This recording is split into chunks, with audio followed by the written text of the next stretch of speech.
مستعد تواجه أسوأ كوابيسك. يا مساء الفل واهلا بكم في حلقه جديده من حلقات بو كافيه، والحلقه المنتظره بالنسبه لي انا شخصيا وهي حلقه مراجعه الجزء الثالث من كوابيس قبل النوم ونهايه الرحله مع البوكس او الصندوق اللطيف ده. فخلينا في البدايه كده نشوف محتويات البوكس ده وبعد كده نتكلم. اول حاجه لما تفتح البوكس تلاقي شويه قهوه كده لزوم القرايه، والثلاث اجزاء من الروايه بالاغلفه الجديده زي ما انت هتشوف بيكملوا شكل الارنب، بالاضافه لعدد من البوك ماركس الحلوه جدا. واخيرا واهم شيء في البوكس ده الحاجه الجديده اللي انا اعتقد شخصيا انها اول مره تحصل في الوطن العربي، وهي وجود لعبه مستوحاه من الروايات، لعبه كوابيس قبل النوم 3. واللعبة دي أكيد هكلمكم عنها في فيديو تاني منفصل وعن طريقة لعبها وشرح لعبها، وممكن الفيديو ده مبقاش فيه لوحدي، فخليكم مستعدين للفيديو ده ووروني انتوا تبقوا متحمسين ليه قد ايه. البوكس والحاجات اللطيفة دي كل ده ما يمنعش ان احنا هنتكلم النهاردة عن الجزء الثالث او نعمل مراجعة للجزء الثالث من كوابيس قبل النوم 3، واللي هي تحت اسم الجحر. وطبعا في البداية الرواية دي هي من كتابة الكاتب عبد الرحمن حجاج اللي رجعنا له هنا روايات كتيرة، يمكن من بداية رواية زي كل سنة، وبعد كده عندنا في حضرة الموت وكوابيس قبل النوم 1 و2، ودينا بنعمل 3، وكمان كان في السكان الأصليين للقلب اللي كانت من أفضل الروايات اللي قرأتها السنة اللي فاتت. فبعد التعريف السريع ده خلينا نخش على الجزئية التانية من حلقتنا النهاردة، وهي الحكاية والرواية. وقبل ما احكي لك حكايه الروايه يا صديقي، خليني افكرك ان احنا عملنا فيديو مهم جدا عن عالم كوابيس قبل النوم. يعني ايه؟ هتستغرب. خليني اقول لك ما تستغربش واستنى شويه. الفكره كلها ببساطه يا صديقي او يا عزيزي القارئ، ان العالم ده الكاتب فيه عمل فكره جديده، وهو ان دخل عوالم تانية من روايات تانية دخلها جوه العالم ده. زي مثلا روايه في حضره الموت خد منها اللعبه وخد منها احد الشخصيات، كمان في فندق القلب السعيد اخد منها بعض الشخصيات. هل ده يمنعك ان انت ما تقراش الثلاث اجزاء لوحدهم؟ لا، ممكن تقراهم، بس عشان تعيش التجربه كامله انصحك ان انت تمشي على الترتيب اللي احنا قلناه في الحلقه السابقه اللي اتكلمنا فيها عن عالم كوابيس قبل النوم. لو لسه ما شفتهاش هسيب لك الحلقه تحت وهتظهر لك فوق دلوقتي واحنا بنتكلم، حاول تشوفها عشان تقرر القرار الصحيح وتخوض التجربه الكامله في عالم كوابيس قبل النوم.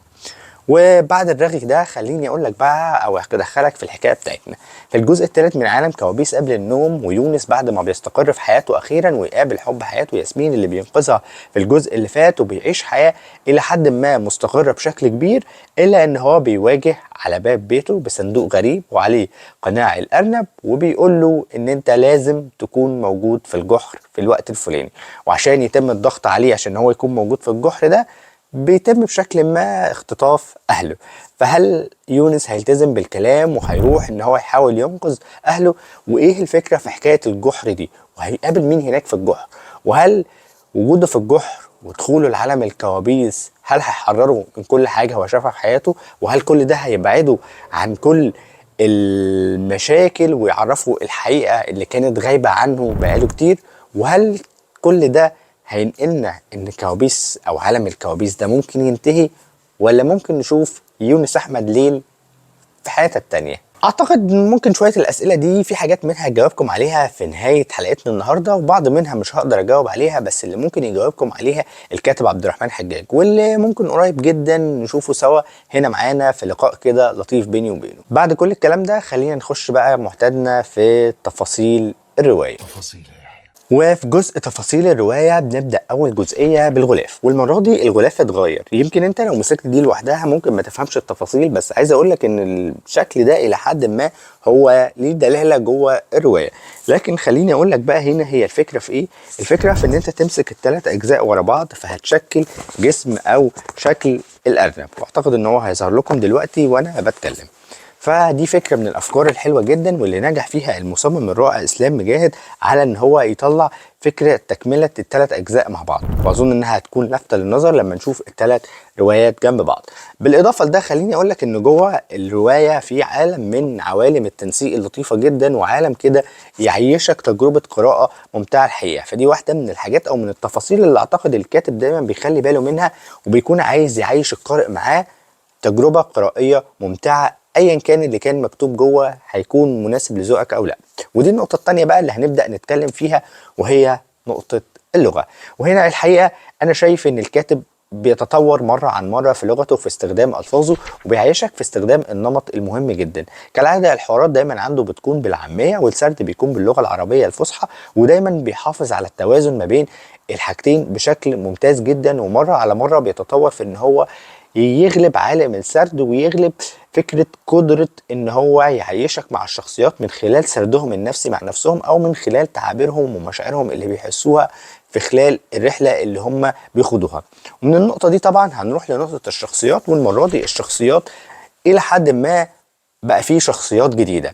على قد ما كان فيه شخصيات هي موجودة معانا من عوالم تانية، إلا إن كان وجودهم منطقي جدا وجيد جدا. ودي جزئية لسه هنتكلم عنها شوية، بس خليني أقول إن وجودهم كان متميز وتقديمهم كان كويس. بالإضافة كمان لمجموعة من الشخصيات جديدة اللي هتعيش مع البطل بتاعنا مغامرة مهمة. طريقة وجودهم كانت مهمة جدا وكانت مبررة بشكل كبير. طريقة تقديمهم للقارئ كانت برضو فعالة جدا، وما تحسكش ان هم مقحمين على العمل، وقدر يبرزهم لك لعل وعسى يكون ممكن نستخدمهم في وقت ما. وبالمناسبة دي بره الموضوع، عايز اقول لك ان في احد الشخصيات في الرواية دي هو اسمه يسري، واللي الكاتب اقتبسه من شخصيتي كده. عايز ابقى متواضع معاكم، وهتشوفوا رحلته والحقيقة وصله بشكل معين، او الرحلة بتاعت يسري جوه الرواية دي عجبتني جدا وتأثرت بيها جدا. وعايز اشكره على الرمزية اللي عملها في نهاية العمل عشان يوصل شخصية يسري لهذه الرمزية اللي هو عملها. فشكرا يا عبد الرحمن. ونرجع تاني لكلامنا. بعد ما اتكلمنا على الشخصيات خلينا نخش بقى على الحبكة وفكرة تواجد، او ان انا اوجد لك عوالم تانية او اجيب لك شخصيات من العوالم التانية جوه الحكاية بتاعتي. هل الموضوع كان منطقي؟ عايز اقول لك الموضوع كان منطقي جدا، وقدر الكاتب ان هو يدخله بشكل كويس، وقدر يهتم جدا بفكرة تسلسل الازمنة مع باقي العوالم اللي عنده عشان ينتج لنا عمل متكامل ما يبقاش واقع فيه حاجة عن التانية، او ما يبقاش فيه حاجة منطقية عن التانية. خليني بقى ازيد لك من البيت شعر واقول لك حاجه كمان. اقول لك ان الكاتب في بعض رواياته التانية كان في ممكن اسئله تيجي في دماغك او كنت عايز تسالها، هنا تحس انها وضحت وتحس ان انت فعلا بقيت في عالم متكامل. يعني عرفت خلفيات من بعض الشخصيات اللي كانت في السكان الاصليين للقلب، وايه اللي حصل لهم، وليه هم فكروا كده، وليه خرجوا بالطريقه الفلانيه.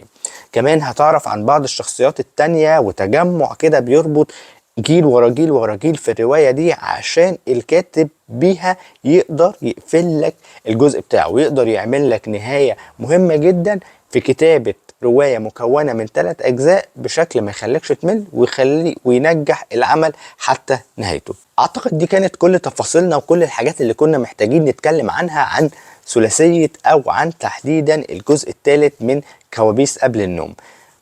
من هنا بس لسه كلامنا مخلصش، وده هينقلنا للنهاية وهو الحساب على المشاريب.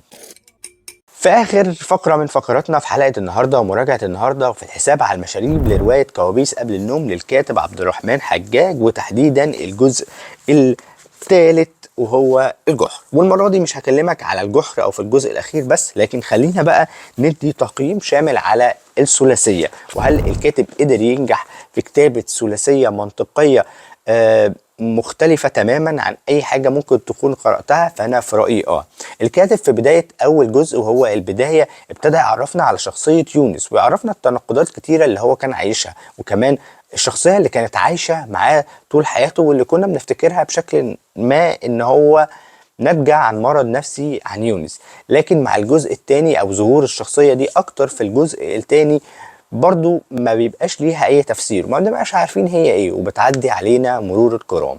الجزء الثالث بنبتدي نكتشف اكتر عن الشخصية دي، وبنعرف حقيقتها في وقت ما في احداث الرواية. هل بقى هنا النهايات كانت منطقية زي ما البدايات كانت منطقية؟ عايز اقول لك ان النهايات كانت منطقية جدا، وقدر الكاتب ان هو يحافظ على منطقيته في النهايات، وكمان زي ما قلت قدر كمان ان هو يوثق الرحلة بشكل كويس، وقدر يستخدم عوالم تانية من عوالم كتابته عشان تخدمه في ان هو في النهاية يوجد لك عالم جديد، عالم خاص بيه بطريقة خاصة بيه هو، بكتابة اعتقد في وجهة نظري البسيطة بقى هو منفرد فيها بشكل قوي جدا. وفي النهاية ومع نهاية العمل اعتقد ان احنا هنشوف لسه يونس احمد ليل، وارد ان احنا نشوفه في حاجات تانية كتيرة مختلفة، جايز ما تبقاش الثلاثية لكن جايز نشوفه بشكل تاني مختلف، واللي انا اتمنى ان ده يحصل، واللي الكاتب ساب له باب موارب، واعتقد ده من كتر ارتباطه مع البطل بتاعه.